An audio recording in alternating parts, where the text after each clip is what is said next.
আল্লামাহুল বায়ান। قال الله تعالى في كلام المجيد والفرقان الحميد يا أيها الذين آمنوا اتقوا الله حق تقاته ولا تموتن إلا وأنتم مسلمون. وقال النبي صلى الله عليه وسلم من تشبه بقومه فهو منه. صدق الله العظيم. محترم মুআজ্জাজ সম্মানীয় আজকে এই জলসার সাহেব সদর জনাব সভাপতি সাহেব এবং আমার পূর্বের বক্তা, সামনে বসে থাকা দিন দরদি ইসলাম দরদি সুদী শ্রোতা মণ্ডলী, পর্দার আড়ালে আমার মা ও বোনেরা, সবাইকে আমি আমার অন্তরের অন্তরস্থল থেকে সালাম, শুভেচ্ছা, অভিনন্দন, ভালোবাসা, ওয়েলকাম জানাই। আসুন সর্বপ্রথম আমরা শুকরিয়া আদায় করি সেই সত্তার প্রতি যে মহান করুণাময় রব্বুল আলামিন আল্লাহ তাআলা এই গভীর রাতের বেলা তাহাজ্জুদের ওয়াক্তে জামাদিয়াল সানি চাঁদে রব্বুল আলামিন আল্লাহ তাআলা তিনি এই রহমতের মজলিসে আমাদেরকে বসিয়েছেন। এর জন্য শুকরিয়া স্বরূপ আমরা সকলেই বলি আলহামদুলিল্লাহ। তারপরে পরে জানাই আখিরি জামানার নবী পয়গম্বর দিকের বাদশাহ শাহেনশাহ দো জাহান আকায়ে নামদার মদিনা তাজদারে মদিনা দুলাহে মদিনা মুফখরে মওজুদা ইমামুল আম্বিয়া সরকারে দো আলম হযরত মুহাম্মদুর রাসূলুল্লাহ সাল্লাল্লাহু আলাইহি ওয়াসাল্লামের উপর অগণিত দরুদ বর্ষিত হোক। সকলে বলি সাল্লাল্লাহু আলাইহি ওয়াসাল্লাম। মুহতারাম সামিঈন ইকরাম, পবিত্র কোরআনুল কারীম থেকে একটা আয়াতে কালিমা আর বিশ্বনবী সাল্লাল্লাহু আলাইহি ওয়াসাল্লামের 63 বছরের জিন্দেগিতে তিনি যত কথা বলেছেন, তার চলাফেরা, তার মৌন সম্মতি, যা কিছু বলেছেন, যত হাদিস তিনি দুনিয়ার জমিনে এসেছে, তার হাদিসের ভিতর থেকে হাদিসের একটু কিছু একটা অংশ হালকা করে তেলাওয়াত করেছে, হাদিসের একটা অংশ তেলাওয়াত করেছে। ইনশাআল্লাহ অল্প সময়ের জন্যই এর মধ্যে এই দুইটা কথা আপনাদের সামনে আমরা শেয়ার করব।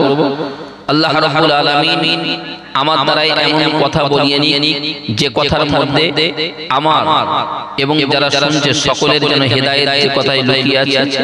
আল্লাহ তাআলা সেরকম কথা আমার মুখ থেকে বার করে নিন। সুবহানাল্লাহুম্মা আমিন। আমি আগে যে কথা বলেছি, আল্লাহ রাব্বুল আলামিন পবিত্র কোরআনুল কারীমের মধ্যে বললেন, ইয়া আইয়ুহাল্লাযীনা আমানু তাকুল্লাহা হাক্কা তুকাতিহি ওয়া লা তামুতুন্না ইল্লা ওয়া আনতুম মুসলিমুন। আল্লাহ বললেন, তোরা মরে যাস, বেঁচে থাক, তোরা মরে যাস, বেঁচে থাক। আর যদি তোদের মরতে হয়, বেঁচে থাক, যদি তোদের মরে যেতে হয়, তাহলে মুসলমান হয়ে মরিস, ঈমানওয়ালা হয়ে মরে যাস, মুসলমান হয়ে তবে মরিস, তার আগে যেন মরিস না, বেঁচে থাকিস। কে বললেন? আল্লাহ। কারণ ততক্ষণ পর্যন্ত তুমি মৃত্যুবরণ করো না, বেঁচে থাকো। আর যদি তোমাদের মরতে হয় তাহলে মরণ নাই, ওই মরণটা যেন মুসলমান আকারে তুমি মরতে পারো। কারণ তুমি তো জানো না তোমার জন্য ওই কবর নামক স্থানটা কত ভয়াবহ, কত কষ্টদায়ক একটা ব্যাপার, কত কষ্টদায়ক। কারণ তুমি যখন মারা যাবে না, কবরে চলে যাবে, আর কবরে চলে যাওয়ার পর রব্বুল আলামিন আল্লাহ তাআলা দুটো ফারিস্তা কবরে বলবেন, ঢুকে জিজ্ঞাসা করবেন, মান রব্বুকা মান দীনুকা মান নাবিয়্যুকা। এই আয়াত আমাদের সকলের মুখস্থ। বিড়িখোর, তেরেঙ্গাখোর, সিগারেটখোর, মদখোর, এই সবার মুখস্থ। মান রব্বুকা মান দীনুকা মান নাবিয়্যুকা, এই প্রশ্ন করবে কবরে, আর এটা সকলের মুখস্থ। বলেছে কে? হুজুর। ইমাম সাহেব, আমি যখন এসেছিলাম তখন তো আপনাদের মসজিদও ছিল না, তারপরে মসজিদ হয়েছে আলহামদুলিল্লাহ। জুম্মার নামাজ হচ্ছে আপনাদের। পরবর্তীকালে আমরা যখন জুম্মার নামাজ পড়তে যেতে হতো, সেই আজানে মসজিদে নামাজ পড়তে যেতে হতো। এখন তো আলহামদুলিল্লাহ জুম্মার নামাজ মসজিদে হয়ে গেছে, মাশাআল্লাহ। জুম্মার আগে যে বক্তব্য হয় সকলের কর্ণগোচর হয়, সকলের মা বোনেদের থেকে শুরু করে আপনারা যারা আছেন সকলের কর্ণগোচর হয়, এটা অস্বীকারের কোনো জায়গা নেই। কিন্তু হুজুরের এই কথাগুলো না আমরা মনে করি যে মিথ্যা কথা। হযরত আবু লাইস সামারকান্দি রহমাতুল্লাহ, হযরত আশরাফ আলী থানভী রহমাতুল্লাহ আলাইহি তার একটা কিতাব আছে মুসলমানের হাসি। সেই কিতাবের মধ্যে তিনি একটা ঘটনা উদ্ধৃত করলেন। এক ব্যক্তি এরকম আমার মতো মলসে বস করছে, ওয়াজ করতে করতে বললেন, বাবারা মানুষ মারা যাবে, মানুষ মারা যাওয়ার পরে প্রতিটা কথা সে বুঝতে পারে, কবরের মধ্যে যে আযাব শুরু হবে, মানুষ যখন ইন্তেকাল করে তার চোখ দুটো বন্ধ হয়ে যাবে, তাকে যখন গোসল দেওয়া হয় গোসলের জায়গাটা সে বুঝতে পারে গোসল কখন দেওয়া হচ্ছে, তার গায়ে যখন হাত দেওয়া হয় তখন সেটা সেও জানতে পারে। সে যখন মারা যায়, মরে যাওয়ার পরে তার ছেলেরা, মেয়েরা, তার নাতিরা, পোতারা যারা কান্নাকাটি করে, এই কান্নাকাটি গুলো মৃত ব্যক্তি শুয়ে শুয়ে বুঝতে পারে কে কে আমার জন্য কান্নাকাটি করে, কে বা কি করে। আমার গোসলের জন্য পানি গরম করা হচ্ছে, আমার জন্য কাফন কাটা হচ্ছে, প্রতিটা মানুষ সেটা বুঝতে পারে, শুধুমাত্র সে চিল্লাতে থাকে, তার কথা কেউ শুনতে পায় না। ইমাম সাহেব বসে বসে জলসা করে, ওয়াজ করে, মাহফিল করে, মাহফিলের মধ্যে বলে, শোনো মানুষেরা, কবরে তোমাদেরকে যেতে হবে, তোমরা যখন মারা যাবে তোমাদের কথা কেউ শুনতে পাবে না, তোমরা চিল্লাতে থাকবে। যখন তোমাকে কবরে দাফন করা হবে তখন তুমি বলতে থাকবে, দাফন করো না, আমাকে নিয়ে যেও না, ওই কবরস্থানে যেতে আমি নারাজ। ইমাম সাহেব ওয়াজ করে। এখন ভদ্রলোক এই ওয়াজ শুনে যে বসে বসে, সে ভদ্রলোক ওয়াজ শুনে ইমাম সাহেবের কাছে এসে বলছে বাড়িতে চলে গেল। এখন হঠাৎ ভদ্রলোক একটা গাছে উঠে ডাল কাটছে, ডাল কাটতে গিয়ে এখন ডালের পিছনে সামনের দিকে বসেছে, আর পিছনের দিকে যেটা গাছের দিকে আছে সেটা বসে বসে কাটছে। আর এক ভদ্রলোক যেতে যেতে যেতে এ মূর্খ কোথায় এসেছে, ও তখন যেতে যেতে, ওরে মূর্খ, তুই যদি ওখানে পড়েছিস মরিস, যদি ওখান থেকে পড়ে যাস তো মরে যাবি রে, নাম নাম নাম। ও কথাটা না শুনে বলছে, পড়ে যাই তো মরে যাবি তো কে বলবো, ও চুপচাপ, আমি ডাল কাটতে মরবো কেন। ও ডালটা কেটেছে, ডালটা যেই কেটেছে নিচে পড়েছে, যেই পড়েছে ও তখন বলছে, সর্বনাশ, আমি নিচেই পড়লে মরে যাবো, তার মানে লোকটা অগ্রিম বলেছে, তার মানে আমি মরে গেছি, তার মানে আমি খাই বাড়ি আমি মরে গেছি। মরে গেছি ও তাড়াতাড়ি কি করেছে, বাড়িতে স্ত্রী ডেকেছে, ভোট ডেকেছে, এই দেখ সকিনার মা শোন। সকিনা মানে হাসে, কি হয়েছে, বলে আমি না মরে গেছি, আমি মরে গেছি আমাদের মাটি। তখন সকিনার বলছে, কি ব্যাপার, মরে গেছি মাটিতে হঠাৎ করে, ডাল কাটতে গেল আর মরে গেছি মাটি দিলাম, বলে চুপচাপ, বল যায় না, বলছে কথায় কোনো করোনাপান না করে সে চলে চলে। তারপরে ফেরা নিয়ে এসেছে, ছেলেদের দিকে বলে, এটা তোর মা তো শোনে না, ছেলেদের দিকে বলে, শোন আমি মরে গেছি আমাদের মাটিতে, না তো দুর্গন্ধ বার হবে। ছেলেরাও কথা শোনে না, ছেলেরা বলে, কি সর্বনাশ, ছেলেরা না পেরে হুজুরির ডেকে, ছেলেরা না পেরে হুজুরির ডেকে এনেছে, হুজুরির ডেকে এনে বলে, হুজুর একটু তেল পানি পড়া দেন। বলছে কেন, বলছে আমার বাপের জেনে ধরেছে। বলছে কি জেনে ধরলো, বলছে আরে যেখানে শুধু বলতে বলছে মরে গেছি, আমি মরে গেছি আমার মাটিতে, ওরে জেনে ধরেছে, মুখ ফাঁক দাও। তো হুজুর এসে পানি টানি পড়া দিয়ে এক চোখে জোরে জোরে চিড়ে মারতেছে, কানে তেল দিয়ে এরকম চেপে ধরেছে, যা ধরে না কেন হুজুরের বলতে, যেই হুজুরে বলছে, হুজুর আমি সত্যি কথা বোঝেন, আমি না মরে গেছি মাটিতে। তো হুজুরও কথা শোনে না। এখন যত কথা শোনে না, ও তখন কি বলতো, যে আমি মানুষকে বলছি, মানুষ আমার কথা বুঝতে পারে, যেহেতু মৃত ব্যক্তি সব শুনতে পায়, আর যা বলে সেটা কেউ শুনতে পায় না। এটা হুজুর বলে দিয়েছে যে মৃত ব্যক্তি চিল্লে চিল্লে বলে, আমাকে বাঁচাও, আমাকে করো, আমাকে করো, আমি বলছি, ওরা কেউ শুনতে পারে। ওর মরণটা পাকা হয়ে গেছে। ছেলেকে বলছে, ছেলেও শুনলো না, হুজুর বলছে, হুজুরও শুনলো না, তার মানে মরে গেছে। এবার এবারে গ্রামবাসীর কাছে বলছে, গ্রামবাসীরা শোনো, আমি মারা গেছি, তোমরা আমার মাটির ব্যবস্থা করো। গ্রামবাসীও কথা শোনে না। ও তখন আরো শিওর হয়ে গেছে যে আমার বন্ধু একেবারে কাছের মানুষ, তার কাছে বলছে আমি মারা গেছি, মাটি দাও, সেও আমার মাটি দিতে চায় না। মানে সর্বনাশ হয়েছে, আমি পুরোপুরি মারা গেছি। এ পুরোপুরি মারা গেছি বলছে, কেউ যখন মাটি দেয় না তখন নিজের দুঃখ প্রকাশ করে একটা কোদাল নিয়ে কাঁধে, কোদাল কাঁধে নিয়ে একেবারে নদী আছে, নদীর পাড়ে গিয়ে কোদাল দিয়ে মাটি খুঁড়েছে। মাটি খুঁড়ে কেউ যখন মাটি দেয় না, কবরে তো যেতে হবে রে বাবা, বলছে ও নিজে নিজে কবরে চলে গেছে। নিজে নিজে কবরের মধ্যে গিয়ে একেবারে লম্বা হয়ে শুয়ে পাটা ঠিক করে দিয়ে হাতটা দিয়ে নিজে নিজে শুয়ে আছে। ইতিমধ্যে ওই নদী থেকে একজন মানুষ আসছিল, ওই অফিসার মানুষ ওপার থেকে এপার আসছে, গ্রামের কিছু 15 দিনের কাজ আছে। তো 15 দিনের কাজ নিয়ে আসার জন্য কিছু লোটা কম্বল টম্বল গুটিয়ে নিয়ে মাথায় করে ওপার থেকে এপারে এলো। এপারে এসে দেখে কোনো লোক সেখানে কোনো লোক নেই, শুধুমাত্র একটা কোন এদিক ওদিক খেয়াল করছে, কোনো লোক পায়নি। এবং অফিসের মানুষ ওই যে লোটা কম্বল চেগিয়ে মাথায় নিয়ে স্কুল পর্যন্ত আসা, সেও খুব দুরত্ব ব্যাপার। মনে করুন ওই গোদলাহাটা একেবারে বাজারে, আর ওখান থেকে এই পর্যন্ত নিয়ে আসবে মাথায় করে লোটা কম্বল গুটিয়ে নিয়ে অফিসারের দ্বারা, সেটা কি সম্ভব? সেটাও সম্ভব নয়। ও ওপার থেকে পার হয়ে এদিক ওদিক খেয়াল করছে, কোনো মানুষকে যদি না পাই, দেখে কোনো মানুষ নেই। অবশেষে দূরে দেখে যে একটা সবেমাত্র মাটি খোঁড়া, আর কোদালটাও উপরে। ও তখন ভাবলো যে কোদাল উপরে, আর ওখানে মনে হয় ওখানে কোনো মানুষ আছে বলে অফিসারটা সেখানে গেছে। সেখানে গিয়ে দেখে কবরের মধ্যে একজন শুয়ে রয়েছে, কবর মতো খুঁড়ে তার মধ্যে একজন শুয়ে রয়েছে। ও উপরে ধরে ওঠ ওঠ ওঠ ও যখন ওঠতে বলতে চুপচাপ বলছে না আমি উঠবো না, বলছে না আমি উঠবো না। যেই বলে আমি 2-3 বার উঠবো না, তখন কবরে নেমে পায়ে ফুটফুট পরা তো ফুট পরে এখন কবরে নেমে কোমরে দুটো একটা লাথি মেরেছে। যেই কবরে দুটো লাথি মেরেছে, কোমরে ঠেলে উঠে বসে বসেছে। ও মনে মনে ভাবলো ফেলে কবরে মুনকির নাকি আসার ব্যাপার না, এই মনে হয় চলে এসেছে। এখন মুনকির নাকি ফুটফুট পরে আসবে, এটা তো হুজুর বলি। এখন এসে বসেছে, যখন লাথি কোমরে ঠেলে উঠে বসে, যখন বলতে এর কথা যদি না শুনি, মুনকির নাকি এর কথা যদি না শুনি, তাহলে খবর আছে কবরের মধ্যে বেশি পেটাই হবে, অর্থাৎ দিয়ে যাবো এর কথা শোনা যাক। ও কবরে লাথি মেরে বলছে কি আছে তোর?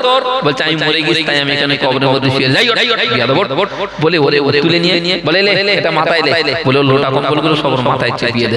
মাথায় চেপিয়ে দে, বলছে চল চল অমুক জায়গায় যাবো। সেখান থেকে এসে স্কুল পর্যন্ত যেখানে গন্তব্যস্থল, সেখানে সেখানে ডাকলো, দেখে বলছে মাথায় নাম কাছে আচ্ছা পটলার মতো ছিল, তাতে দুটো রসগোল্লা নিয়ে ওর হাতে হাতে রসগোল্লা কি আর 50 পয়সা হাতে দিয়ে বলছে যা বাড়ি চলে যা।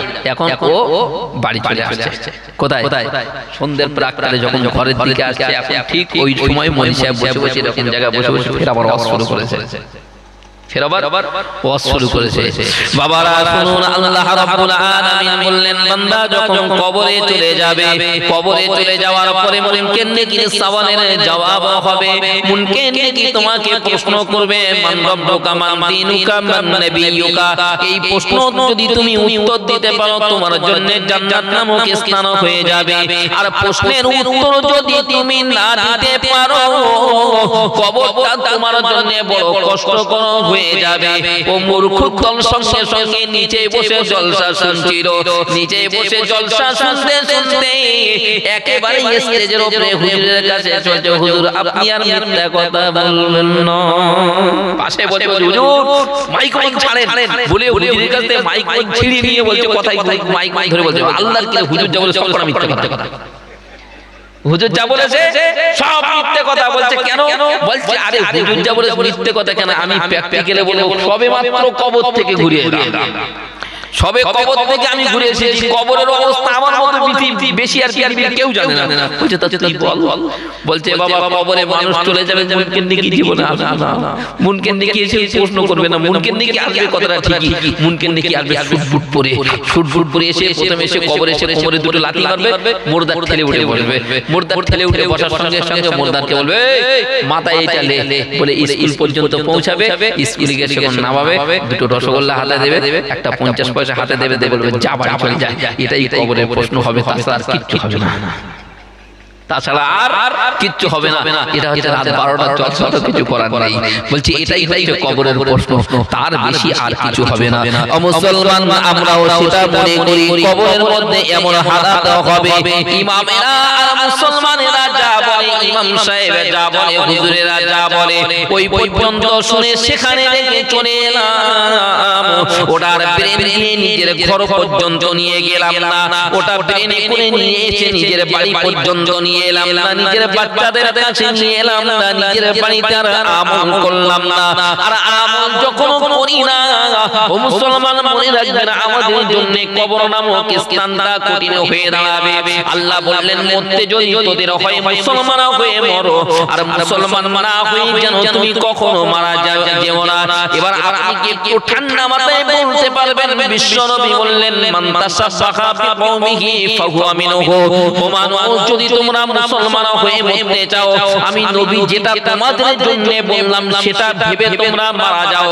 আমি নবী যেভাবে তোমাদেরকে চলতে বলেছি, আমি নবী যেভাবে তোমাদেরকে করণীয় কাজগুলো তোমাদেরকে যেভাবে করতে বললাম, আমি নবী যদি আমার মতো তোমরা জীবন জিন্দেগি চালাতে পেরেছো, আমি নবী যেভাবে তোমাদেরকে চলতে বলেছি সেভাবে যদি তোমরা চলেছো, আল্লাহর হুকুমগুলো যখন আদায় করবে, আমি নবী মুহাম্মদুর রাসূলুল্লাহ আমার মতো তোমরা আদায় করবে।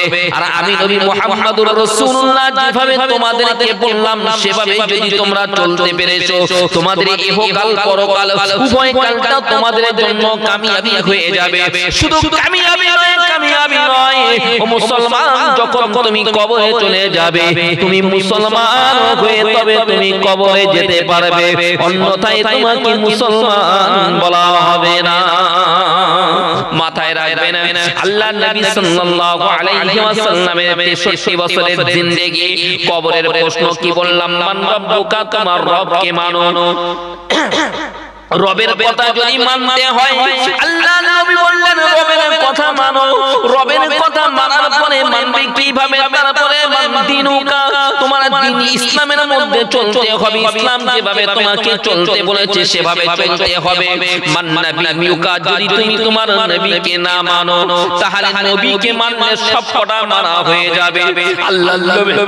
আল্লাহ নবী বললেন 63 বছরের জিন্দেগিটা সেটাই হলো ইসলাম, সেটাই হলো কোরআন। আল্লাহর নবীর উপরে আল্লাহ রাব্বুল আলামিন কোরআন নাযিল করলেন, একটা অধ্যায় করে নবীর উপরে কোরআন নাযিল করলেন। যখন যে মুহূর্তে যে সময়টা যেভাবে এসেছে, সঙ্গে সঙ্গে রব্বুল আলামিন আল্লাহ তাআলা সেভাবে কোরআন নাযিল করলেন। নবীকে কোরআন নাযিল করে নবীকে বুঝিয়ে দিলেন, নবী মুহাম্মদুর রাসূলুল্লাহ তোমার এই 63 বছরের জিন্দেগিটা আমি আল্লাহ বললাম এটাই তোমার জন্য ইসলাম। ইসলামটা রব্বুল আলামিন আল্লাহ তাআলা বললেন আল ইয়াউমা আকমালতু লাকুম দীনাকুম। আমি আল্লাহ রাব্বুল আলামিন আমি আমার নবীকে বললাম নবী গো, তোমার উপরে আমি আল্লাহর দ্বীন ইসলামকে সংক্ষিপ্ত তুমি আমি আল্লাহ রাব্বুল আলামিন তোমার উপরে দ্বীন ইসলামকে ক্ষান্ত করে দিলাম। এরপরে দ্বীনের মধ্যে আর কিছু বাড়ানো হবে না, কমানো হবে না। আমি আল্লাহ রাব্বুল আলামিন তোমার জন্য পরিপূর্ণ করে দিলাম ইসলামটাকে। ইসলামটা কোনোদিন বাড়বে না, কোনোদিন কমবে না। নবী গো, ইসলামটা মেনে যদি চলতে হয়, আমি রাসূল আল্লাহ রাব্বুল আলামিন বললাম নবী যেন তোমাকে সবাই মেনে নেয়। তুমি যেভাবে চলেছো তোমার জীবন জিন্দেগিটা আমি আল্লাহ রাব্বুল আলামিন বললাম ইসলাম। তোমার জীবন জিন্দেগিটা আমি আল্লাহ রাব্বুল আলামিন বললাম দ্বীনে।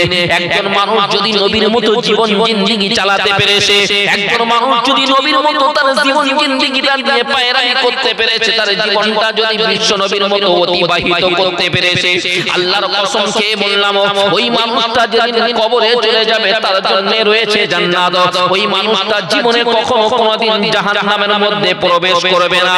একজন মানুষ কবরে চলে গেছে, মৃত্যুবরণ করলো, কবরে চলে গেল, মুখে বড় বড় দাড়ি নিয়ে কবরে চলে গেছে। মান রব্বুকা মান দীনুকা প্রশ্ন করার জন্য মুমকিন নাকি তারা কবরের মধ্যে দাঁড় করিয়ে এ মৃত ব্যক্তি ওঠো, মৃত ব্যক্তি বসে গেল, মৃত ব্যক্তিকে জিজ্ঞাসা করা হলো বলো মান রব্বুকা মান দীনুকা, তোমার নবীকে তোমার দ্বীন কি, তোমার রবকে তোমার দ্বীন কি, তোমার নবীকে।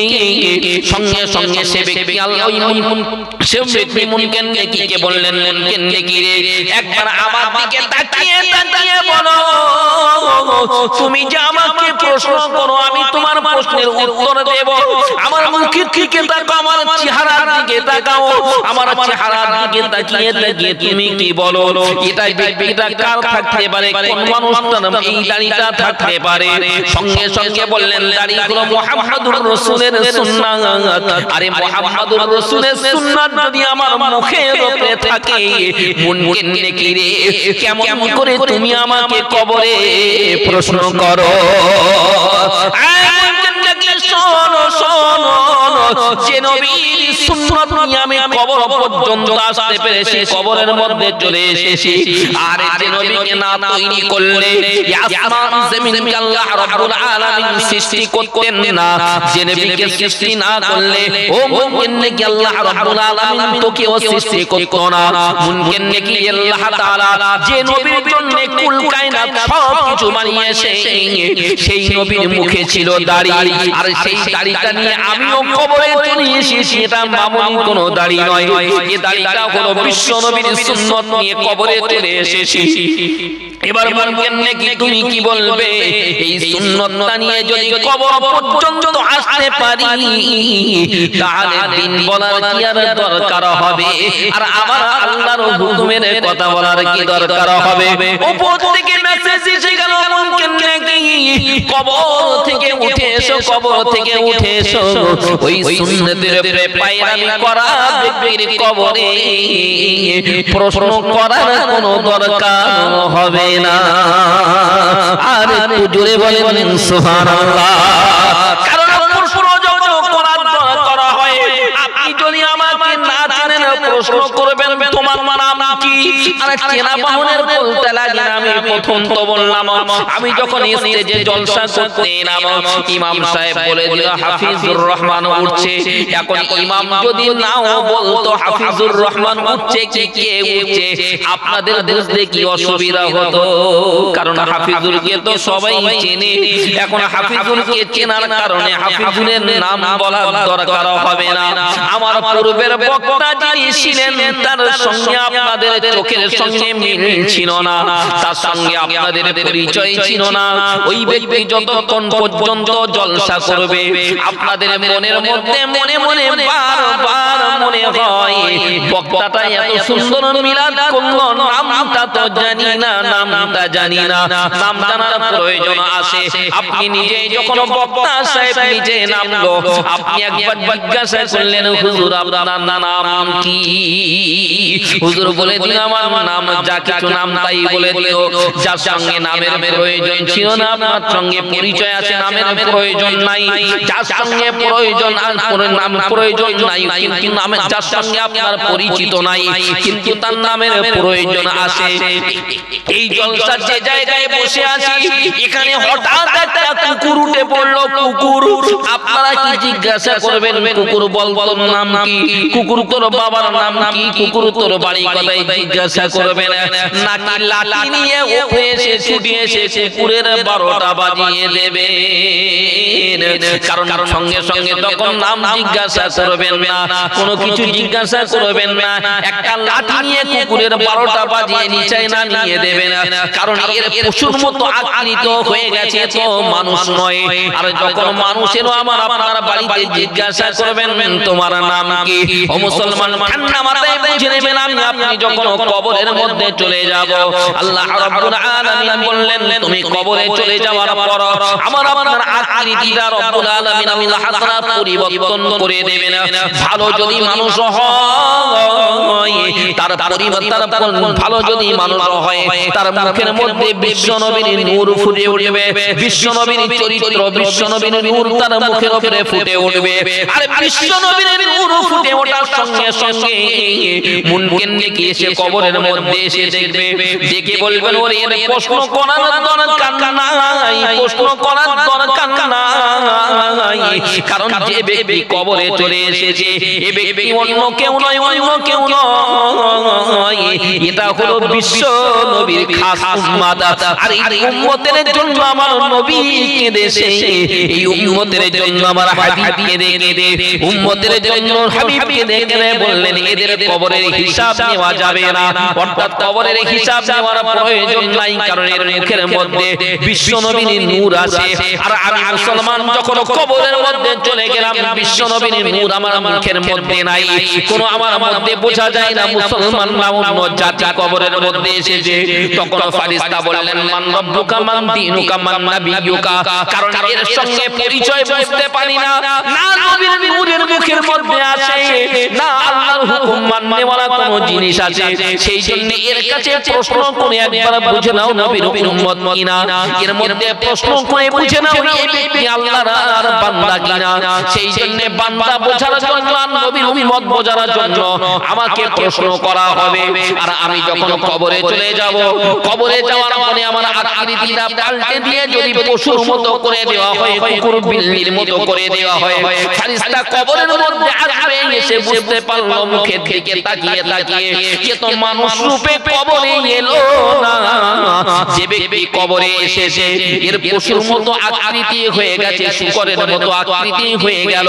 এর মুখটা কুত্তার মতো আকৃতি হয়ে গেছে ফেরেশতারা বলবে দরকার নাই দরকার নাই দরকার নাই এর কাছে মান রব্বুকা মান দীনুকা মান নাবিয়ুকা বলার দরকার নাই কারণ কবরের মধ্যে যে আকৃতি নিয়ে কবরের মধ্যে এসেছে ফেরেশতারা বলবেন লাঠি নিয়ে আয় আর পেটা শুরু করে দে কবরের মধ্যে প্রশ্ন দরকার হবে না বুঝে আসছে কি প্রশ্নের দরকার হবে না মুসলমান সেই জন্য মুসলমান হয়ে কবরে আসুন কারণ কবর এমন একটা কঠিন জায়গা এমন একটা কঠিন জায়গা কাউকে ছেড়ে দেয় না রে ভাই কাউকে ছেড়ে দেবে না আম্মা জান ফাতেমা কে কবরে দেওয়ার আগে আম্মা জান ফাতেমা যেদিন ইন্তেকাল করে রমজান মাসে ইন্তেকাল করলেন হযরত আলীকে কাছে থেকে বললেন প্রাণনাথ আমি মনে হয় মারা যাব আর বেশি দিন বাঁচব না আমার সময়টা শেষ হয়ে এসেছে আমি হয়তো মারা যাব খবরদার খবরদার আমি মারা যাওয়ার পরে আমি ফাতেমা যখন দুনিয়া ছেড়ে বিদায় নিয়ে চলে যাব আমি ফাতেমাকে যখন দাফন করে দেবে ও হযরত আলী ও আমার স্বামী শুনে নাও পৃথিবীর কোন মানুষের খবর দেওয়ার দরকার হবে না হবে না হবে না এলাকার মানুষের জানাজার জন্য খবর দেওয়ার দরকার নাই এলাকার মানুষের কোনো খবর দেবে না আমার দুটি কলিজার টুকরা ইমাম হাসান ইমাম হুসাইন আর তুমি নিজে গিয়ে নিয়ে আমাকে দাফন করে দেবে আমার কবরটা তুমি খনন করবে আমার কবর খনন করার জন্য পৃথিবীর মানুষের টাকার দরকার হবে না আমার যখন দাফন করে দেবে কাউকে ডাকবে না হযরত আলী কথাটা শুনে বললেন ফাতেমা এমন কোনা কেন বলো শোনো শোনো শোনো আমাকে যখন দাফন করে দেওয়ার পরে কবরের উপরে কোনো নতুন মাটি ছড়িয়ে দেবে না কবরের উপরে পুরনো মাটি ছড়িয়ে দাও আবার কবরকে উঁচু করবে না আমার কবরটা একেবারে মাটির সঙ্গে মিশিয়ে দেবে ফাতেমাকে জিজ্ঞাসা করলেন ফাতেমা এমন করে কথা তুমি কেন বলো ও ফাতেমা এমন কথা তোমার মুখ থেকে কেন শুনতে পাই হযরত আলীকে বলেছিলেন এই কারণে আমি চাই আমার কবরটা উঁচু করবে না কারণ পৃথিবীর কোনো মানুষ যেন না জানি আমি ফাতেমা কতটা লম্বা ছিলাম আমি ফাতেমা কতটা মোটা ছিলাম আমি ফাতেমা কতটা কেমন ছিলাম আমার কবর দেখে হয়তো মানুষ মেনশন করতে পারে কবর দেখে বুঝতে পারে কিন্তু না না না না আমি ফাতেমা আমার জীবন দশায় জীবনে কখনো কোনোদিন আমার মুখটা আমি মানুষকে দেখাই না আমি ফাতেমা কেমন লম্বা ছিলাম কেমন মোটা ছিলাম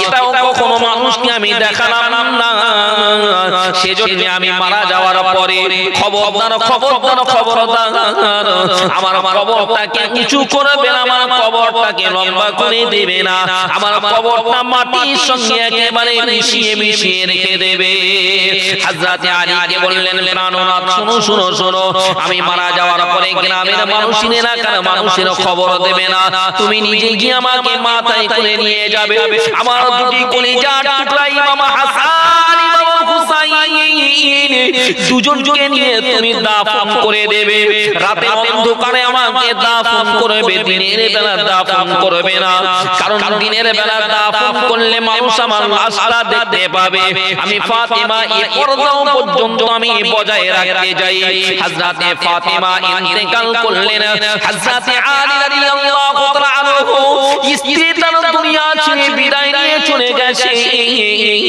স্ত্রী দুনিয়া ছেড়ে বিদায় নিয়ে চলে গেল, স্ত্রীর কবরটা খুলতে পারে না, বড় কষ্ট হয়, বেদনা হয়, আঘাত লাগে, কারণ এই কবরটা খুলতে গেলে বড় কষ্ট হয়।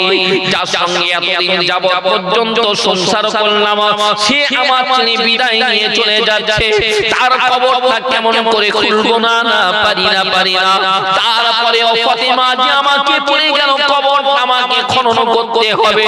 তারপরে হযরতে আলী কোদালটা নিয়ে আস্তে আস্তে কোদাল কবর খনন করে না।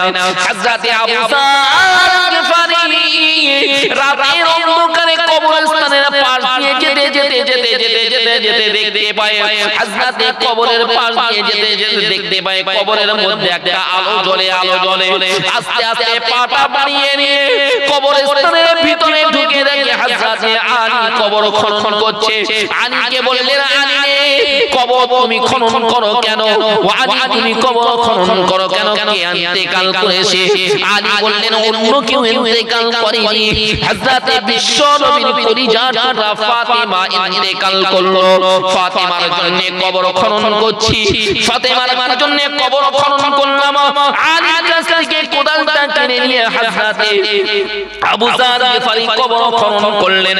কবর খনন করে ফাতেমার লাশ নিয়ে কবরের উপরে রেখে দিয়ে কবরে নামাবেন হযরতে ফাতেমা। হযরতে ফাতেমার কবরের মধ্যে লাশ নামাতে হযরতে ইমাম হাসান ইমাম হুসাইন কবরের মধ্যে লাশ নামিয়ে দেবে। হযরতে আবু যার গিফারি কবরের পাশে দাঁড়িয়ে কথা বললেন, কবর রে, শোনো কবর, তোমার কাছে কয়েকটা কথা বলি। কবরকে দাঁড়িয়ে বললেন, কবর রে, সাবধানতা অবলম্বন করো। ও কবর, তুমি তো জানো না তোমাকে কাকে তোমার মধ্যে দেওয়া হচ্ছে। কবরে যাকে তোর মধ্যে দেওয়া হচ্ছে তিনি অন্য কেউ নয়, তিনি হলেন বিশ্ব নবীর বেটি হযরতে ফাতেমা। ও কবর, তুই সাবধানতা অবলম্বন কবর তোর মধ্যে যাকে দেওয়া হচ্ছে জান্নাতের নওজওয়ান হযরত ইমাম হাসান ইমাম হুসাইনের মাকে তোর মধ্যে দেওয়া হচ্ছে। কবরে তুই সাবধানতা অবলম্বন করো। কবর, তুই জানিস না এই কবর তোর মধ্যে যাকে দেওয়া হচ্ছে শেরে খোদা হযরতে আলী রাদিয়াল্লাহু তাআলা আনহুর স্ত্রীকে তোর মধ্যে দেওয়া হচ্ছে।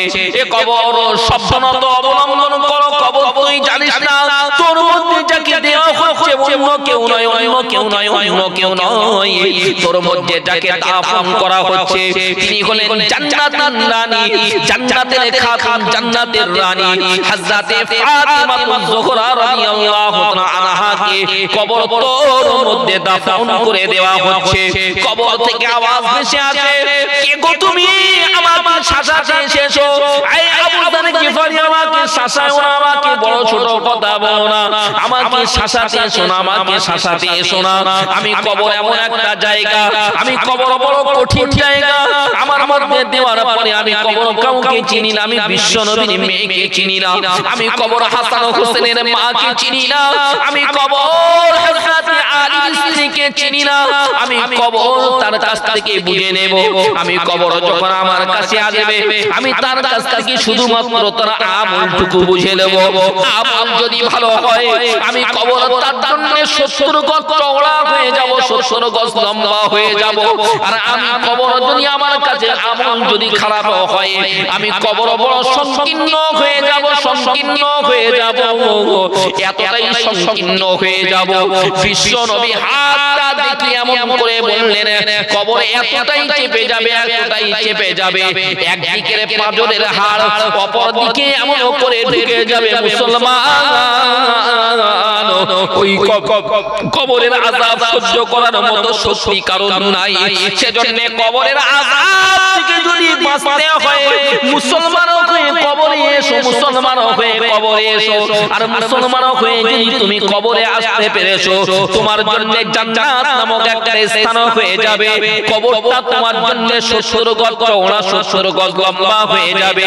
আর কবরে যদি তুমি মুসলমান না হয়ে কবরে এসেছো, এই কবরটা তোমার জন্য সংকীর্ণময় হয়ে যাবে। শুধু সংকীর্ণ নয় রে ভাই, কবরের মধ্যে একটা নয় দুটো নয় 99টা থেকে 99টা সাপ কবরের মধ্যে ঢুকিয়ে দেওয়া হবে। এক একটা সাপ একবার করে দংশন করবে। মুসলমান 70 হাত মাটির নিচে চলে যাবে। আবার কবর থেকে ঠেলে তুলবে না, আবার উপরে উঠে যাবে, সাপটা আবার দংশন করবে, আবার কবরের মধ্যে চলে যাবে। এরকম করতে করতে কিয়ামত পর্যন্ত কবরের আযাব ভোগ করতে হবে রে মুসলমান। সেজন্য কবরের আযাব থেকে যদি বাঁচতে হয়, মুসলমান হয়ে কবরে চলে এসো রে মানুষ।